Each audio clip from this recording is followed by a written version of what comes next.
కనీసం చీమకు కూడా ఎన్నడూ హాని తలపెట్టలేదు నేను. కానీ దేవుడు మాత్రం నన్నే ఎందుకు ఇలా పరీక్షిస్తున్నాడో అర్థం కావట్లేదు. చిన్న వయసులోనే అమ్మని పోగొట్టుకున్నాను. 2 ఏళ్ల క్రితం నాన్నని పోగొట్టుకున్నాను. ఇప్పుడు నాకంటూ ఎవరూ లేని అనాథనైపోయాను. నాకు పెళ్ళయి 12 సంవత్సరాలు అవుతుంది. ఇప్పటికీ నాకు 3 సార్లు ప్రెగ్నెన్సీ వచ్చింది, కానీ అబార్షన్ అయిపోయింది. తీరా చూస్తే అబార్షన్ చేసింది మా ఇంట్లో వాళ్ళే. నాకు పిల్లలు పుడితే నాకు ఎక్కడ ఆశ ఇవ్వాల్సి వస్తుందో, మేము ఎక్కడ బాగుపడిపోతామో అని చెప్పేసి నాకు ప్రెగ్నెన్సీ వచ్చిన ప్రతిసారి నాకు అబార్షన్ అయ్యేలా చేస్తున్నారు.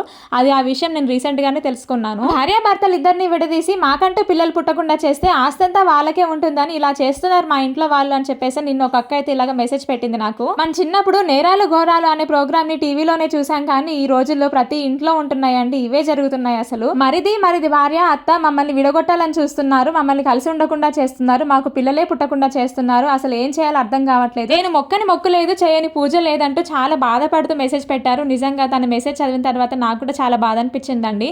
అసలు ఇలాంటి వాళ్ళు నిజంగానే ఉన్నారా అనిపించింది. ఒకరి జీవితాన్ని పాడు చేసి మరి వాళ్ళు సంతోషపడాలి అనుకుంటున్నారంటే ఎంతటి క్రూరత్వంతో ఉన్నారో మనం అర్థం చేసుకోవాలి. ఈ రోజు కాకపోయినా ఎప్పటికైనా దేవుడే వాళ్ళకి బుద్ధి చెప్తాడండి. మీరు మాత్రం స్ట్రాంగ్ గా ఉండండి, మీ హస్బెండ్ తో ప్రేమగా ఉండండి. ఇలాంటి వాళ్ళకు ఎంత దూరంగా ఉంటే అంత మంచిది. మీరు వీలైతే వాళ్ళ దగ్గర నుంచి బయటికి వచ్చేసి బతకడానికి ప్రయత్నించండి. అంతా మంచి జరగాలని కోరుకుంటున్నాను. అలాంటి వాళ్ళని ఏం చేస్తే బాగుంటుందో మీరు చెప్పండి.